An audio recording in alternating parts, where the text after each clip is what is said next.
नमस्कार दोस्तों, ज्योतिष ज्ञान भक्ति चैनल पर आपका हार्दिक स्वागत करती हूँ। कैसे हैं आप लोग? आशा करती हूँ ईश्वर की कृपा से आप लोग सुखी संपन्न और स्वस्थ होंगे। मित्रों, आप लोग कैसे हैं? आप लोग मेरे साथ ज्योतिष सीख रहे हैं या नहीं सीख रहे हैं? तो मित्रों, हम आपको ज्योतिष सिखाने के लिए वीडियो बनाती हूँ और आप मेरे साथ जुड़िए, ज्योतिष सीखिए। और मित्रों, हर मनुष्य के लिए ज्योतिष का ज्ञान होना बहुत ही आवश्यक है, क्योंकि ज्योतिष एक ऐसा आध्यात्मिक ज्ञान है कि वो व्यक्ति को सही मार्ग पर ले जाता है, उन्नति के रास्ते की ओर ले जाता है और जीवन में सुख और समृद्धि देता है। तो मित्रों, ज्योतिष का ज्ञान होना हर एक के लिए आवश्यक है। तो मैं बहुत ही सरल भाषा में जितना मुझे ज्ञान है उसी हिसाब से आपको समझाने का प्रयास करूंगी। तो आइए मेरे साथ जुड़िए। और मैं आगे पहले आपको बता चुकी हूँ कि ज्योतिष क्या है, लगन क्या है और कुंडली क्या है। ठीक है, तो आज हम आपको बताएंगे कि ये जो हमारी राशियां हैं, ये जो राशियां हैं मेष, वृष, मिथुन, कर्क, सिंह, कन्या, तुला, वृश्चिक, धनु, मकर, कुंभ और मीन। तो आज राशियों पर हम आपसे चर्चा करेंगे कि राशियों के स्वामी कौन है, ग्रह हैं, और इसके बाद में ये भाव का विचार, ये जो हमारे भाव हैं 12 भाव हैं, तो इनका विचार कैसे किया जाता है और इनके कारक ग्रह कौन से हैं। तो आज हम आपसे इसी विषय पर चर्चा करेंगे। तो मित्रों, सबसे पहले ये मैंने लिखा था कि काल पुरुष की कुंडली में मेष राशि को स्थान दिया गया है, तो प्रथम स्थान पर में मेष राशि आई हुई है। तो हम ये काल पुरुष की कुंडली के हिसाब से लगन बनाई हुई है। तो यहाँ पर मेष राशि है, तो मेष राशि के स्वामी जो हैं वो मित्रों मंगल हैं। तो यहाँ पर हम मंगल का स्थान दे देते हैं, ये हमारे मंगल हैं। और लगन का स्वामी जो है ये मंगल हो गया। यहाँ पर वृष राशि है, तो इसका स्वामी शुक्र हो गया। वृष राशि का स्वामी शुक्र होता है। और ये तृतीय मिथुन राशि है, तो इसका स्वामी जो है बुध होता है, ये बुध होता है। और ये हमारा कर्क राशि है, जिसका स्वामी ये चंद्रमा है। और ये हमारा सिंह राशि है, तो यहाँ का स्वामी जो होगा वो सूर्य होगा। और ये बुध है, छठे भाव का स्वामी कन्या का बुध होता है स्वामी। और सातवें का शुक्र होता है और वृश्चिक का मंगल। और ये बृहस्पति जो है धनु का गुरु, ये धनु का गुरु हो गया। और ये मकर का शनि हो गया। और कुंभ का भी शनि, कुंभ का भी शनि हो गया। और ये मीन का स्वामी जो है ये गुरु हो गया। तो मित्रों, 12 भाव हैं, 12 राशियां हैं और 9 ग्रह हैं। तो 9 ग्रहों में 7 ग्रहों को स्थान दिया गया है। तो ये हमारे जो हैं ये जो राशियों के स्वामी हैं मंगल और शुक्र, बुध, गुरु, ये 4 ग्रह जो शनि, 5 ग्रह जो हैं इनको 2 स्थान दिए गए हैं। चंद्रमा और सूर्य को एक स्थान मिला हुआ है। तो वृष और तुला के स्वामी शुक्र हैं, बुध, मिथुन और कन्या के स्वामी बुध हैं, मंगल, मेष और वृश्चिक के स्वामी मंगल हैं, धनु और गुरु मीन के स्वामी गुरु हैं, और मकर और कुंभ के स्वामी शनि हैं। तो मित्रों, ये स्थान जो है राशियों के हिसाब से ग्रहों को दिया गया है। तो ये ग्रह हमारे, कुछ ग्रह 2 स्थानों के स्वामी हैं और चंद्रमा और सूर्य को एक ही स्थान दिया गया है। तो ये हमारे स्वामी ग्रह हैं कुंडली में। जो अब इसमें आपकी कोई भी लगन हो सकती है, 4 भी हो सकती है, 5 भी हो सकती है, 6 भी हो सकती है, 7 भी हो सकती है। मतलब 12 राशियों में कोई भी लगन यहाँ पर आपकी हो सकती है। तो अब इसके बारे में हमने आपको बताया कि राशि के हिसाब से ये हमारे ग्रह हैं। अब इनका विचार, ये जो भाव हैं, तो भावों का विचार किस प्रकार से किया जाता है वो हम आपको बताएंगे। तो ये प्रथम भाव कहा गया है, ये जो लगन है इसको प्रथम भाव कहा गया है, इसको द्वितीय कहा गया, इसको तृतीय कहा गया है। तो ये लगन भाव है, ये हमारा तन भाव है। तो तन भाव में ये मैंने लिख के दिया हुआ है, जिससे आप लोगों को आसानी से समझ में आ जाए, आप लोग नोट कर लीजिएगा। और अगर आप ध्यान देंगे तो आपको ज्योतिष बहुत ही शीघ्र बड़ी आसानी से आ जाएगी। तो इसीलिए मैंने ये लिखा हुआ है, प्रथम भाव को तन भाव कहते हैं। इससे शारीरिक सुख और वर्ण, स्वास्थ्य, रूप, रंग, कद, आपकी लंबाई कितनी होगी, आप मोटे होंगे या दुबले होंगे, तो इसका विचार जो है लगन भाव से किया जाता है, जो प्रथम भाव होता है। अब दूसरे भाव से किस चीज़ का विचार करते हैं, तो धन, कुटुंब, आपका परिवार कितना होगा, आपके दाहिने नेत्र का विचार किया जाता है, आपके परिवार के पास धन कितना होगा। अगर जन्मजात आप जहाँ जिस परिवार में आए हैं वो परिवार संपन्न है या गरीब है, तो वो विचार जो है वो दूसरे भाव से किया जाता है, धन भाव से। अब आपका भोजन, आपको भोजन किस प्रकार का चाहिए, वो विद्या, जो वो वाणी जो है, वाणी से इसका विचार भी किया जाता है द्वितीय भाव से, कि आपकी वाणी कैसी होगी। तो वाणी मित्रों ग्रहों के ऊपर डिपेंड करती है। अगर मान लीजिए यहाँ पर शुक्र है और दूसरा भाव है, शुक्र भी बैठा हुआ है, तो आपकी वाणी बहुत ही मधुर होगी, आप सुखी संपन्न परिवार के होंगे। लेकिन यहीं पर अगर मंगल बैठ जाता है तो आप क्रोधी होंगे, व्यर्थ के कार्यों में धन खर्च करेंगे, सट्टे जुआबाजी में आपका पैसा खर्च हो जाएगा, मुकदमेबाजी है उसमें झगड़े विवाद में खर्च हो जाएगा, आप गलत कार्यों में धन का खर्च करेंगे। तो ग्रहों के ऊपर डिपेंड करता है कि आपका किस तरह से आपका भाव के हिसाब से आपको फल मिलेगा। अब आते हैं तृतीय भाव, इसको सहज भाव कहते हैं। तो सहज भाव में क्या कहते हैं, इसमें पराक्रम देखा जाता है, बड़े भाई बहन देखा जाता है, गला देखा जाता है, कंठ, कंठ में आपके किस प्रकार से कोई प्रॉब्लम तो नहीं है, कंठ आपका कैसा होगा, ये तृतीय भाव से विचार करते हैं। और छोटी यात्राएं जो हम अपने देश में करते हैं उनको छोटी यात्राएं कहते हैं, और जो विदेश में जाकर के कहते हैं भ्रमण करते हैं उनको बड़ी यात्राएं कहते हैं। तो कहते हैं पराक्रम, बड़े भाई बहन, और कंठ और छोटी यात्राएं, ये तृतीय भाव से विचार करते हैं। ये चतुर्थ भाव है, इससे क्या करते हैं, माता का सुख, वाहन, भूमि, भवन और चल अचल संपत्ति। चल अचल संपत्ति मतलब जो आपके पैतृक में जो आपके पास ज़मीन है वो कितनी होगी, वो इस भाव से विचार करते हैं। सुख का भाव इसी से करते हैं, इसको सुख का भाव कहा जाता है। और ये पंचम भाव जो होता है संतान, शिक्षा, तो ये मैंने लिखा हुआ, संतान, शिक्षा, बुद्धि, प्रेम, शेयर मार्केट।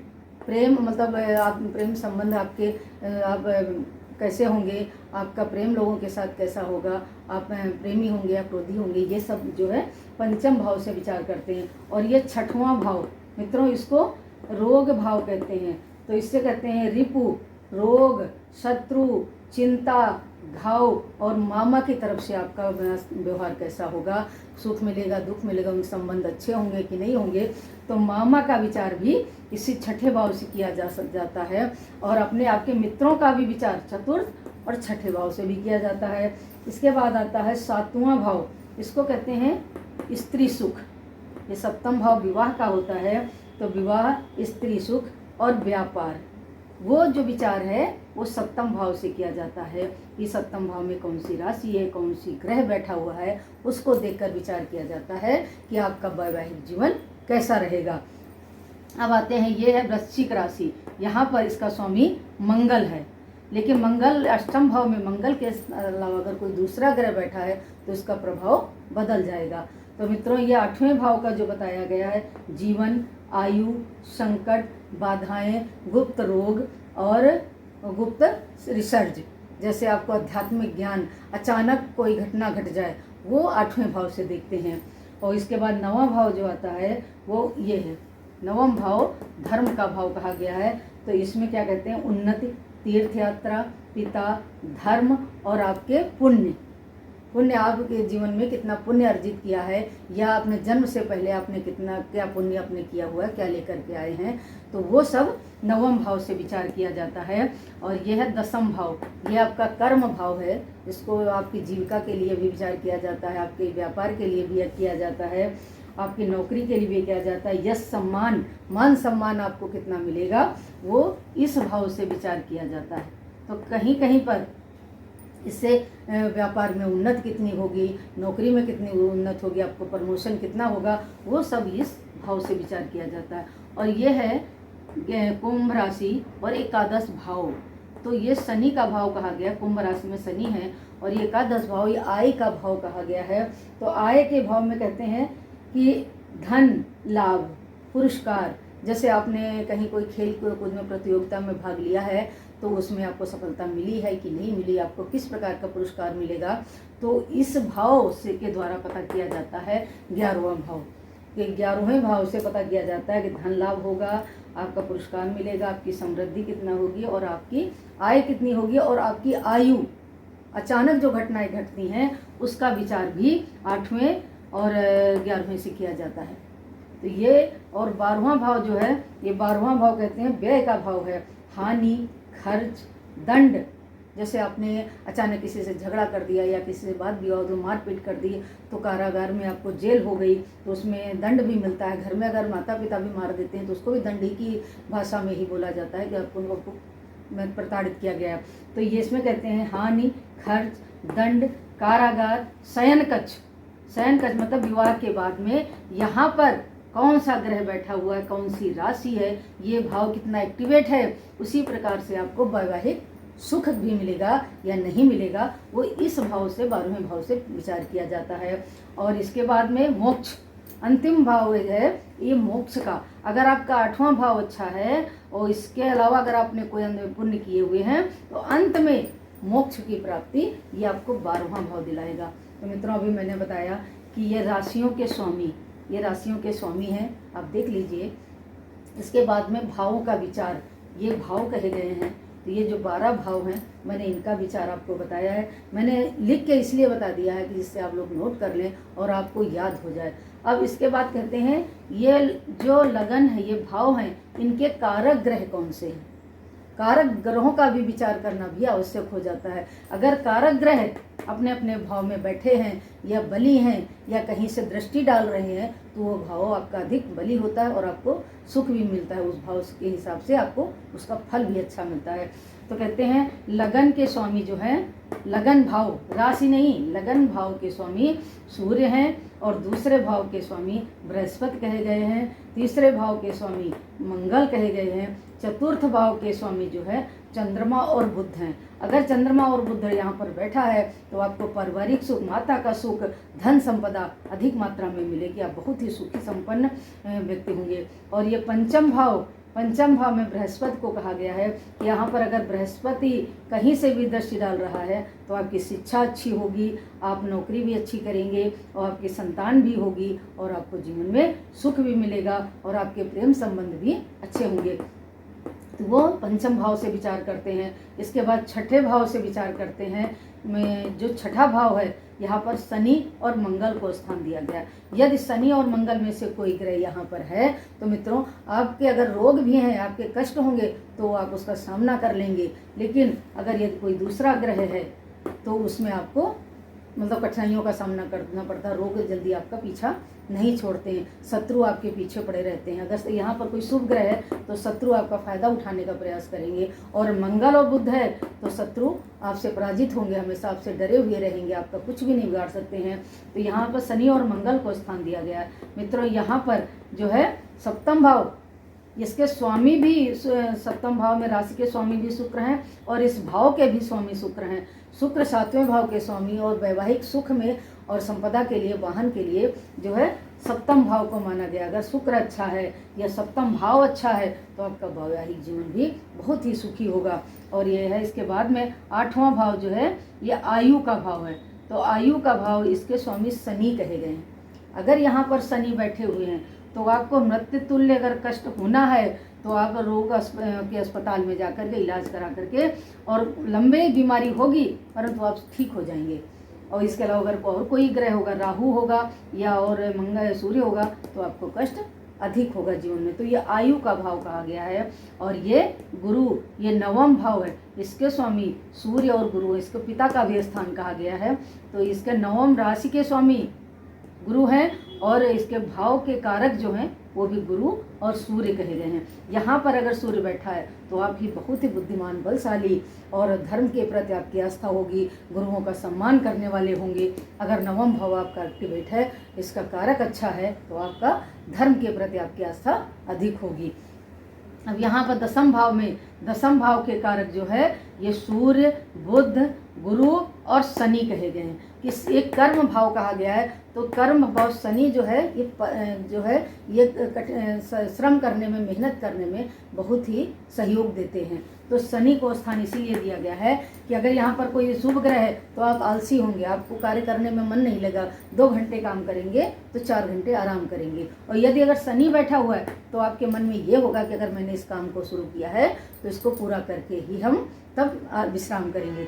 तो शनि को इसीलिए स्थान दिया गया कि अगर यहाँ पर शनि है, कहीं से भी दृष्टि डाल रहे हैं तो आपका कर्म भाव बहुत अच्छा होगा। और यहाँ पर अगर सूर्य है तो सूर्य के होने से आपको सरकारी नौकरी में भी लाभ मिलने का होता है, सरकारी पद भी मिल सकता है, आप उच्च अधिकारी भी बन सकते हैं। वो यहाँ से इसलिए शनि, बुध, गुरु और सूर्य को स्थान दिया गया है। और एकादश भाव में बृहस्पति, ये आय का भाव, लाभ का भाव कहा गया है। अगर यहाँ पर बृहस्पति हैं तो अधिक आपको लाभ होगा। देश विदेशों से भी, आप जैसे विदेश में जाकर के आप सेटल होंगे, जॉब करेंगे तो आपको विदेशों से भी लाभ मिलेगा। अपने देश में भी अगर मेहनत करेंगे तो आपको उसका फल मिलेगा। ये लाभ भाव कहा गया। और ये भाव मित्रों व्यय कहा गया। यहाँ पर अगर शनि होगा तो शनि आपको रोग कष्ट इतना देगा तो आप कष्ट से परेशान रहेंगे और आपका स्वास्थ्य हमेशा बिगड़ा हुआ रहेगा। तो ये धन भी व्यय का भी बहुत कराता है। और अगर यहाँ पर शुभ ग्रह बैठा है तो मित्रों आप समझदारी से अपने कार्य को करेंगे और आप जो भी कार्य करेंगे उसमें नुकसान कम होगा। और ये अंत में मोक्ष का भी भाव कहा गया है। तो अगर आपको यहाँ पर शुभ ग्रह बैठा है तो आप शुभ कार्यों के द्वारा आप जीवन सुखी जिएंगे। और कब आपकी अंतिम यात्रा होगी आपको कुछ भी नहीं पता चलेगा। लेकिन अगर यहाँ पर कोई पाप ग्रह बैठा हो, पीड़ित ग्रह बैठा हो, तो अंतिम यात्रा जो वृद्धावस्था के बाद जो अंतिम वर्ष आयु होती है वो बहुत ही कष्टमय होती है। तो मित्रों आज मैंने बताया है आपको कि ये राशियों के स्वामी कौन कौन से ग्रह हैं और इनके भावों का विचार कैसे किया जाता है, और तीसरा इनके कारक ग्रह कौन से हैं। तो ये सब मैंने लिख लिया है, आप नोट करके इसको पढ़िएगा तो आपको बहुत ही सरल तरीके से मैंने बताने का प्रयास किया है और बड़ी आसानी से आप ज्योतिष सीख जाएंगे। तो मित्रों आपसे मेरा अनुरोध है कि आप ज्योतिष सीखिए और अपने जीवन को ज्ञानवर्धक बनाइए। और यदि मेरे द्वारा दी हुई जानकारी आपको अच्छी लगती है तो मित्रों मेरे चैनल को सब्सक्राइब कर लीजिए, लाइक कीजिए और अपने मित्रों को भी शेयर कीजिए। और ज्ञानवर्धक जानकारी प्राप्त करने के लिए सदैव जय ज्योतिष ज्ञान भक्ति चैनल को देखते रहिए और हम आपको ऐसे बढ़िया बढ़िया वीडियो देते रहेंगे और आपको मार्गदर्शन भी करते रहेंगे। तो अगर कोई आपकी कमेंट है तो उसको ज़रूर आप मेरे से शेयर कर सकते हैं, मैं आपको उसको भी बताने का पूरा प्रयास करूंगी। तो आज के लिए इतना ही मित्रों, नमस्कार।